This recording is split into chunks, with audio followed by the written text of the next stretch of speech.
Welcome to the Center for Universal Oneness. We are an open, welcoming, spiritual community that supports all faith traditions and invites you to join us on your spiritual journey. We host different speakers each week to guide and inspire us. We are guided by universal principles of acceptance of all that is sacred, and we strive to live in the oneness of love. Please enjoy this presentation. So I'm excited to hear from Reverend Barbara this morning, and I'm going to read you just real quick. I admit I'm reading a little bit about her. Ordained in both Unity and CSL, inspired thousands to create new careers, fulfilling relationships, and experience fulfillment and satisfaction. Wouldn't we all love some of that? Reverend B, as he's affectionately known, has the capacity to create a safe environment for participants who attend those workshops and lessons and then leave her presentations inspired to action. So there you go. Maybe after today, we will all be inspired to action.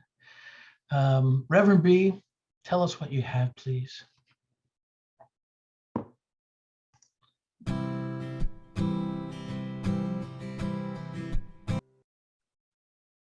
Well, I am so grateful to be here with you again. It's been a little minute, and I just want to say the last time I was in Kansas, actually Overland Park, Missouri, and the Unity Village, a marvelous, wonderful thing happened.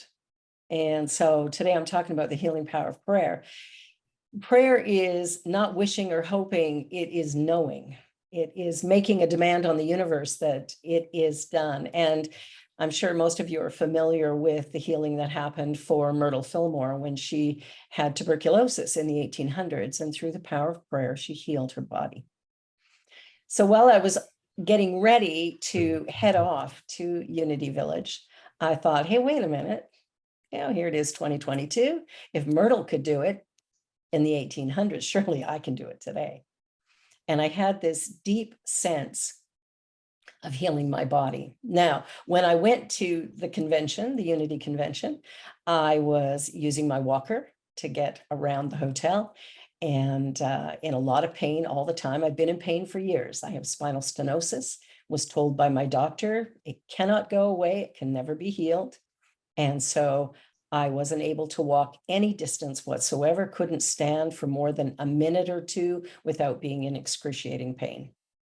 Well, when I went to Unity Village, I just decided, you know what, I'm done. I don't need to be there anymore. I don't need to have this experience. If Myrtle can do it, so can I. So through my prayer work, and I've been doing, especially since the beginning of COVID, I've been doing online prayers twice a day for members of my congregation and beyond. And always I've included prayer as a healing thing. So we always start off with the body being perfect, whole, and complete. In prayer, I don't wish for, hope for, and I definitely don't request, okay, God, help me out here. I don't do that. In my prayers, it's always a statement of fact. I am health. And so in doing this for the longest time, things began to show up in my life to begin to change my mind about what's possible and what's not. You know how the doctor will tell you something, and because doctors are really smart, we go, oh, okay, the doctor said it, it must be true. A doctor can only tell me what they know from what they've witnessed in the past. And spinal stenosis is a narrowing of the spinal column due to arthritis. There's no cure for it. And in fact, all it does is get worse. So I go to Unity Village and I'm all excited. And on the Thursday morning, day 4, I walk into the convention hall with my walker, listen to the presentation, the opening prayers, the final song, and I stand up out of my chair. And for the first time in probably 10 years, I have no pain, none, zero, nothing. I go up and I thank the speaker and I thank the gentleman who prayed. Tears pouring down my face. I'm in awe. I'm like, oh my gosh, like this is it. I go back up to my room. I take my walker up there and I haven't used it since. In fact, I gave it away. And every day I leave my home in the morning and I walk my dog. And I'm able to walk for 2-3 kilometers, a couple of miles. And I'm able to do that comfortably and easily. And my heart is so full of gratitude for the ability to stand and walk.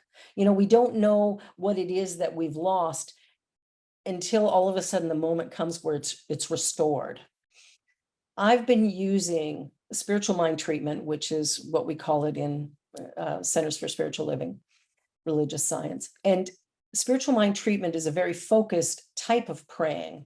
It's an absolute knowing our oneness with God, which is what we teach, right? We are one with God, one with all life, one with everything.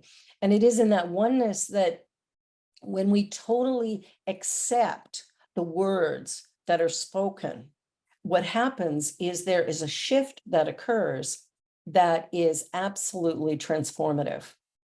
But it's not about wishing and hoping and thinking that, well, maybe it'll happen. When I flew into Kansas City, it was a clear understanding. I am healed. There wasn't a question. In my mind, I'd finally gotten to a place of going, it is done. And in the moment that we do that, the healing is complete. Now, of course, it was a couple more days before I experienced it in my body. And I can't wait to go see my doctor for my annual physical next month. He'll be a little bit shocked, I'm sure. But the reality is that healing can happen. So when we're doing our prayer work, it's really important that we get a clear sense of what it is that we truly desire. And then if it's not happening, ask ourselves, where's my doubt? Where am I questioning the power of God? Because we do, right? We look at the world around us and we go, well, it's realistic to do this, or it's realistic to do that. But what if that's the great illusion? What if it's realistic to know the power and presence of God, that there is this universal oneness, right? You've heard that term before, right? This universal oneness that says yes.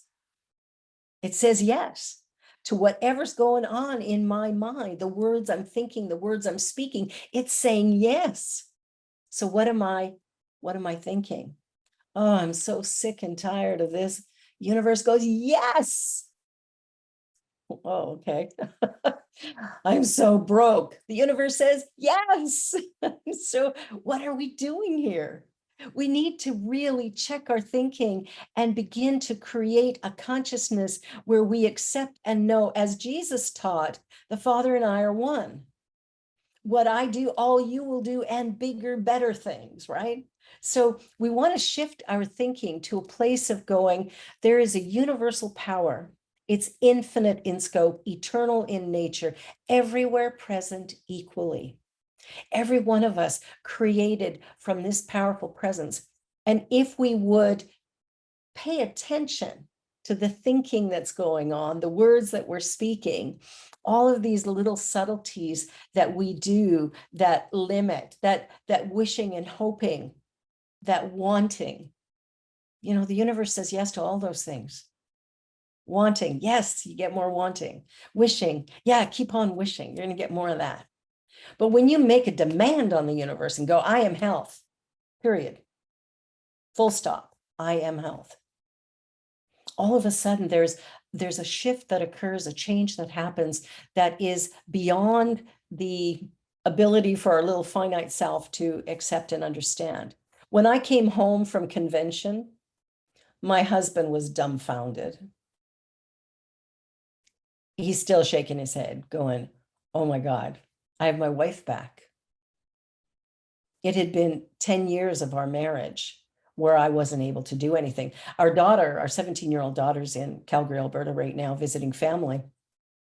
And she has not witnessed, she was here when I got home, but just briefly, and then she headed off. So she's coming back next week. And for her, it's going to be a big change as well, because we can now go shopping together and she doesn't need to push me in a wheelchair.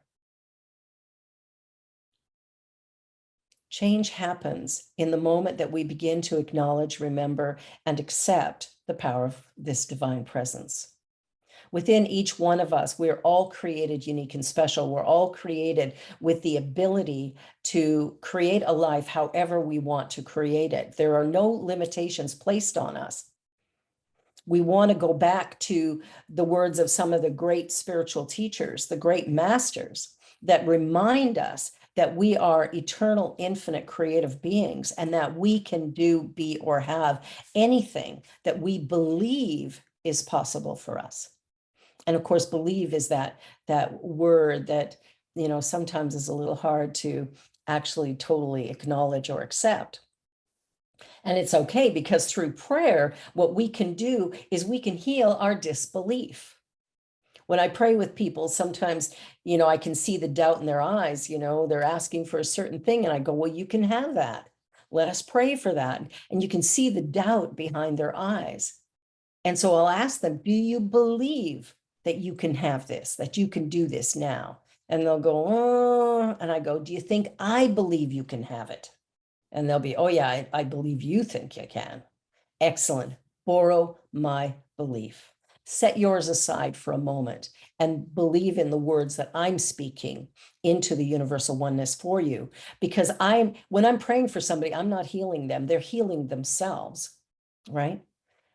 And it's so we open ourselves up to accept this. Now, when I do prayer, I do it in a very systematic way, I suppose. And one of the things I ask always is, what would you want? If you could wake up tomorrow and all was well, magically everything was perfect the way you want it, what would that look like? And wait for someone to answer that question. The next question I ask is, how would you feel emotionally if that occurred? Two important questions. Our feelings are sort of that fuel that moves things into action. It's, that excitement, that delight, that gratitude, that sense of relief or peacefulness that comes. So we open our minds and hearts and we go, yeah, I'm ready. I'm ready to be joyful. And the interesting thing about our emotions is we can have them right now, right? I can be joyful before the healing. I can be grateful for my life, for what is, knowing that better is still coming. We can be in that place, that emotional place of the reality of what we seek before we actually accomplish what it is that we seek. So the way I pray is to begin with recognizing that there is a power in the universe that's infinite. One power, infinite in nature, everywhere present, all-knowing. So as I begin there, and I take time in that place because I want to make sure that I get it, that I'm feeling it, that I'm having the experience.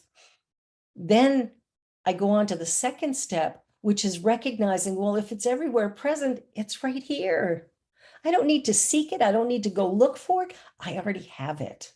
In fact, it's being me. Every cell of my body, the activity of my life, the thoughts that I have, all of it is happening in this universe, in this oneness, in this powerful place. So I have the ability because I am one with it. And then I go into this state of realization where I go, well, if I'm one with this divine presence, then I am health. Doesn't matter what my body's telling me today. I know that healing occurs in the moment that I acknowledge and accept a new idea, a new possibility. And so in that realization, it's like, yes, I am health, or I am love, or, this work that I desire. I express my perfect joy in a perfect place with beautiful surroundings and wonderful people.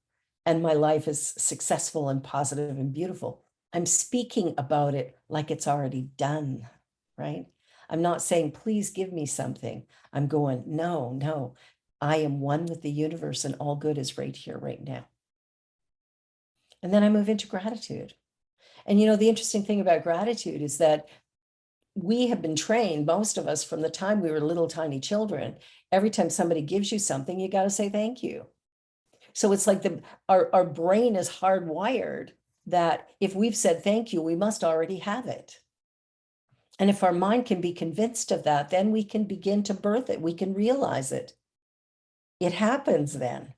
So the idea of thankfulness is so important. Gratitude is so important. Meister Eckhart said, if your prayer ever was only gratitude, it would be enough. And it would be that idea of, I am so grateful for where I am and what I'm doing and what's happening. So the gratitude is always a reflection of what you've said in the realization step. It's like, if I'm talking about I am health, and I am grateful for my health.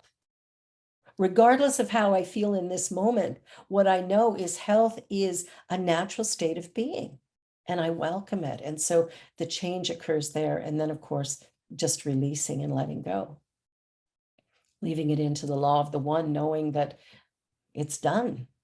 And so it is. Amen. We release that. And it is in that release and in that letting go that we come to acknowledge and recognize, once again, our oneness with this infinite presence. I am one with the infinite. It's that acknowledgement, or coming to a place of accepting that that's the truth. And it's not the truth for some of us, it's the truth for everyone. And we're occasionally challenged when we, hear on the news about some person who's done some awful thing. God is still fully present right there. And we don't change our world by wishing it were different. We change our world by being that difference, being that place of possibility, of being kind of open and receptive to acknowledging the beauty of life, and knowing that if we're all part of one thing, then everything that is happening in consciousness. Can't happen anywhere else. The good and the bad of it is all just a state of consciousness. And so each one of us, as we can acknowledge and accept our own divine nature, if we can accept that I'm one with this infinite power, then what happens is we begin to live differently. We can be more loving and kind because we know that the person in front of us is merely a reflection of us. Now, sometimes the reflection's not so good, right? Sometimes that reflection is showing us a little something deep down inside of us that we're maybe not quite happy with. I had a lovely experience at a McDonald's drive-through once. And it's funny to me because it's a perfect reflection of consciousness. At the time, I was quite a bit heavier than I am now. And my husband was working late. I'd been working late. So he calls me on my cell phone and says, look, just pick up McDonald's. We don't have time to cook at this point. It's already 7 o'clock at night. And I'm thinking, in my mind, I'm thinking, this is the last place on earth I should be eating. But I went there anyway, placed the order, and ended up with having an altercation with another person who had kind of cut me off in the line. And the woman said to me, you are so fat. This is the last place on earth you should be. I couldn't even get mad about it, because the truth is, she merely mirrored what I had been thinking as I was pulling into the drive-through.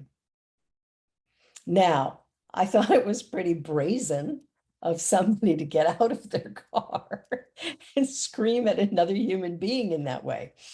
So that took me aback, but I have to laugh at it, because the reality is, I really was, I was almost 50 pounds heavier than I am now.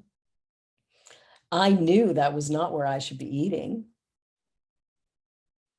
And the thought was in my mind before it was in her mouth. So sometimes we have to look at the world from a consciousness of oneness. Now that means that everything that's in front of me somehow is reflecting something from within me. And the powerful part of that is, if I can look at it that way, I don't need to attack. I don't need to defend. I don't need to do anything to that person out there. What I need to do is go within myself and find that deep love, that deep compassion, that sense of oneness within me, that acknowledges and accepts that I'm a divine creative being, created perfect, whole, and complete, just like everybody else. I'm unique and special like everyone else. I acknowledge my own grace, fall in love with my own self, not where I want to be one day, but where I am right now. And in being where I am, and we must pray from that place. We must pray from where we are. So when I was in that state, I got home, I shared it with my husband. He was really upset. I'm like, whoa, back up. Here's what was going on for me. He's heard me talk about metaphysics enough to get an understanding of that. But for me, it was to go, well, if you're so unhappy with where you are, maybe it's time to do something about it. Maybe there's more to do. And so that kind of leads into my trip to Kansas. Although I had already been, working out regularly and trying to get my body healthy again, my prayers every day were, I am health. And when I went to Kansas, it was a case of, you know what? I am health. It is a done deal. The interesting thing is the conversation that morning, in the morning that I had the healing, the universe gives us messages. The conversation was given by a gentleman who is heading an organization called Climate Healers, and about healing this global warming that's happening. And he talked about the importance of a vegan diet. I got the message. My body was healed in that moment, and the message was vegan. So I'm now a vegan. And I don't push it on anybody else. My family's not vegan, that's fine. My husband does most of our cooking, and he cooks vegan for me, which I'm so grateful for. But it was about getting a message. And sometimes when we are praying regularly, we will get a message from the universe that is suggesting a shift we need to make or a change we need to make in what's going on in our lives. And if we listen to it, then everything just keeps getting better and better. If we ignore it, that's when the cosmic sledgehammer comes out.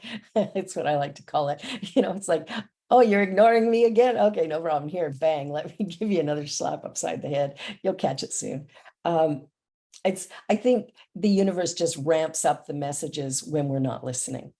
And so important that when we pray, to acknowledge and accept that there will be a response. There is always a response. And if we will listen to that response, the healing becomes a natural outpicturing of the law. The law is exact. What I think about, I bring about. Thoughts are things. If I change my thinking, I'll change my life. So I invite you to really look at your prayer work that you do every day, and to acknowledge that you are powerful, that it's not something you have to get. You don't need to get spiritual. You are a spiritual being. The challenge we have is our human experience, because that feels kind of constrained. But it's time for us to shift that and to acknowledge, I am one with God. Therefore, I am powerful. I have the ability to know, and I am one with all life everywhere. And I would no longer look in the mirror and try to fix my hair by rubbing the mirror. Then I would look out to the world around me and go, well, if that person would just change, or if the pandemic were over, or if this happened, then my life could be good. My life can be good right here, right now, as I am, where I am. And acknowledging and knowing that is where the change begins. Prayer is the answer. It is the healing balm that reminds us we are one with God. So let us just take a breath and go into a time of meditation. So I invite you, if you're comfortable, to close your eyes, and taking a deep breath in, just quieting your mind, quieting the busyness of the day. And another deep breath, and just relaxing your body. And in this place of relaxation, realizing that there is only one. There's only one energy, one vibration, one intelligence, one presence, nothing to oppose it, interrupt it. There's only one. And this one universal intelligence is everywhere present. It is all powerful. It is the creator, the created. It is the all in the all. There is nothing out of it, separate from it. There cannot be, for the universe is one.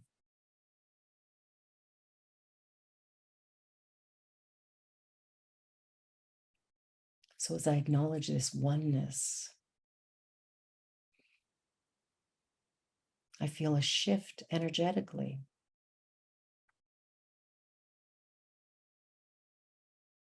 Possibility becomes probability. And there's this acceptance that good is right here, that love is right here, that peace happens. Not my desire to change something else, but my acknowledgement of my oneness with all life everywhere. I choose peace. I choose love.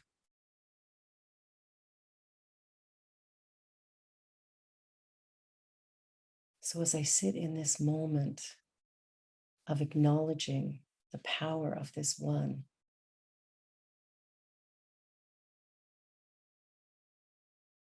I recognize that that power is mine.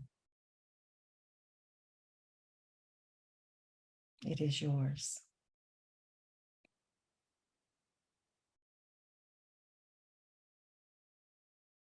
And all healing,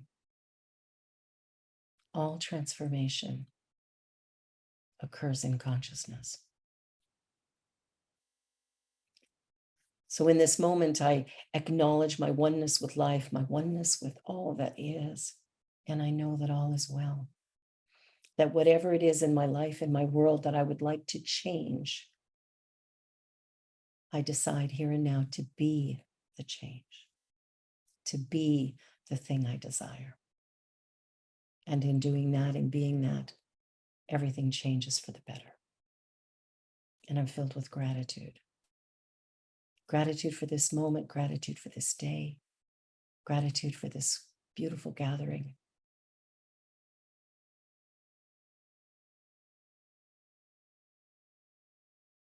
And I release these ideas into the law of mind, knowing it is done. All is well. And so it is. Thank you.